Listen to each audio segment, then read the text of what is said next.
Un fabuleux voyage qui date depuis des années. Un voyage à la découverte de la Kaaba.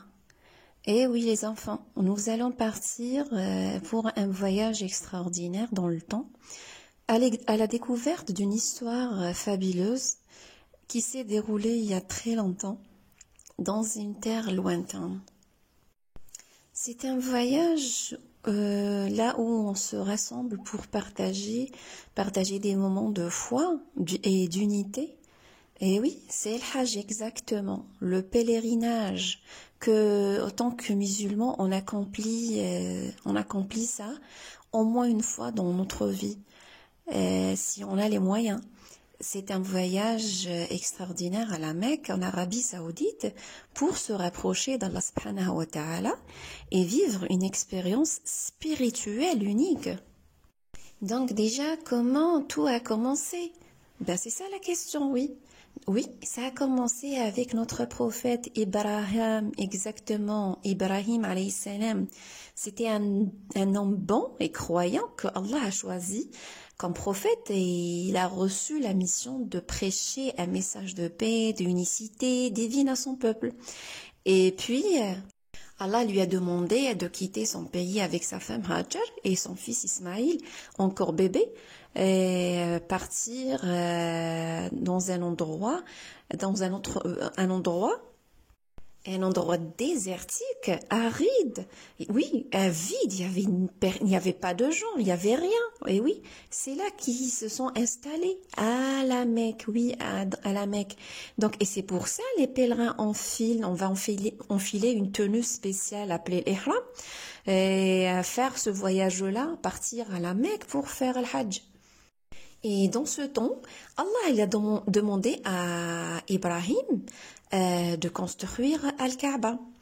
Donc, Ibrahim avec son fils Ismaïl, ils ont construit la Kaaba, une maison cubique sacrée qui était déjà vénérée par les Arabes à l'époque. Et donc, la Kaaba est devenue un lieu le plus saint en islam, les enfants. C'est un symbole de l'unité des musulmans.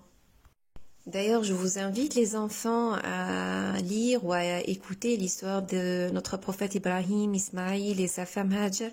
Et c'est un récit rempli de courage, de foi et de miracles.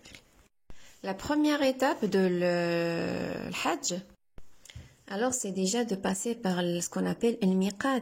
Le miqat, c'est un endroit là où les musulmans c'est comme si c'est un passage, si vous voulez, lorsqu'on veut passer à Mecca, donc on va passer par ce miqat.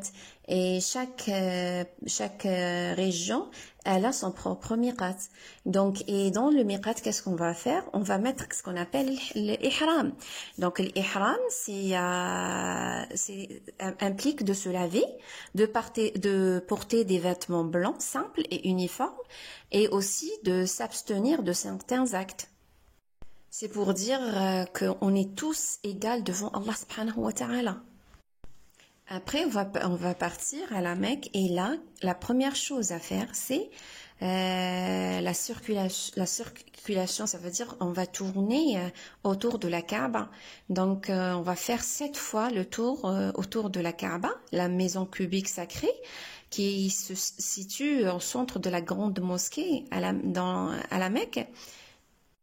Ensuite, ça va être Safa et le Marwa. Donc là, c'est l'occasion pour les pèlerins de revivre la course de Hajar à la recherche d'eau pour son fils Ismaïl. Vous la connaissez, les enfants, oui? Donc, qu'est-ce qu'elle a fait, Hajar?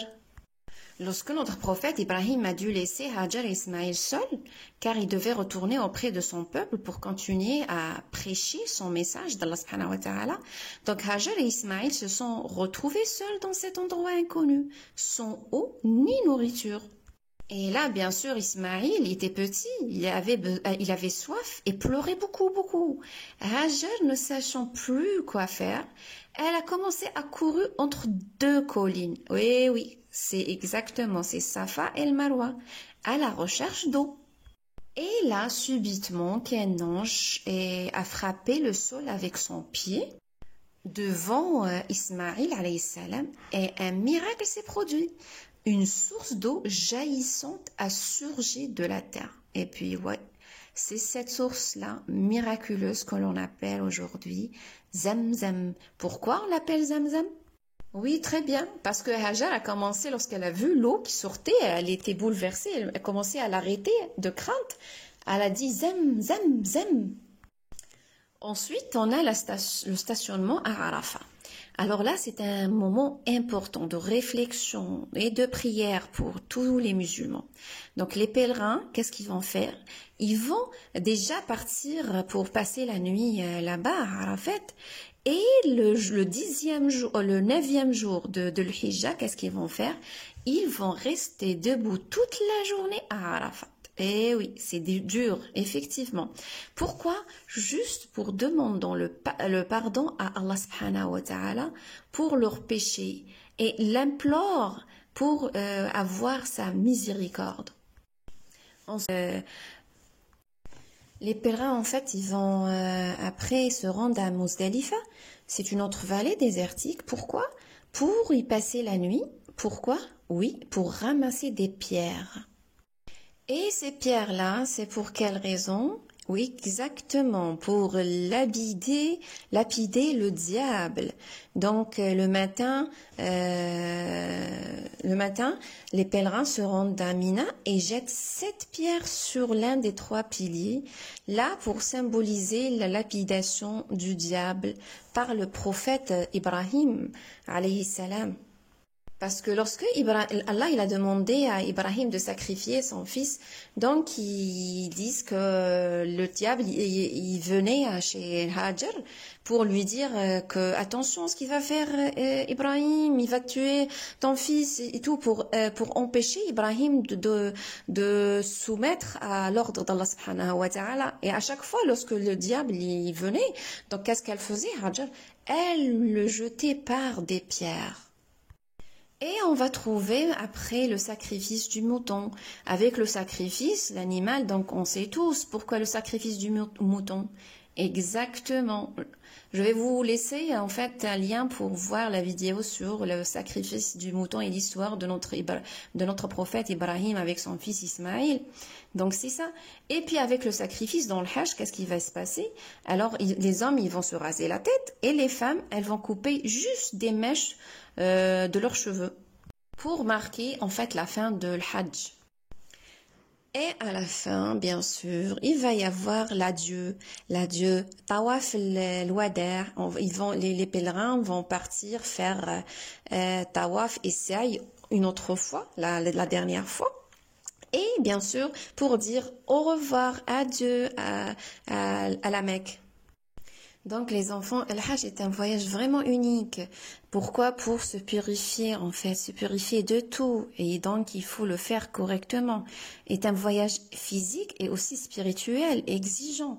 Donc il faut être en bonnes conditions physiques et mentales.